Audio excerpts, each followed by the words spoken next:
في البداية ألف مبروك لمنتخب المغرب، والبرونزية قليلة عليهم جدا. هما حقهم يا فضة أقل حاجة يا ذهب، تمام، وكلنا عارفين المستوى بتاعهم عامل ازاي. لكن انت صارف مليار باوند على البعثة و... والدكة بتاعت المنتخب الأولمبي فيها ميسي وفيها قطة وفيها بلال مظهر وشوية ناس محترمة تانية قاعدين عليها. كنت مستني ايه بقى؟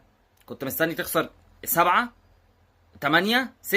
كنت مستني تخسر العدد ده من الاهداف عشان تعرف انك ماشي غلط في كل الاصعده، في كل الالعاب الاولمبيه ماشي غلط. صارف الفلوس دي راحت فين كلها؟ مليار باوند راحوا فين؟ ميسي ايه بقى ده؟ يعني انت لما اتحطيت في ظرف زي اصابه زيزو، مين بقى اللي سد مكانه؟ ميسي. عمل ايه ميسي؟ مين قطه ده؟ واي حد هيلوم ميكيلي، روجيه ميكيلي المدير الفني بتاع المنتخب الاولمبي، يبقى ما بيفهمش حاجه. اي حد هيلوم الراجل ده ما بيفهمش حاجه.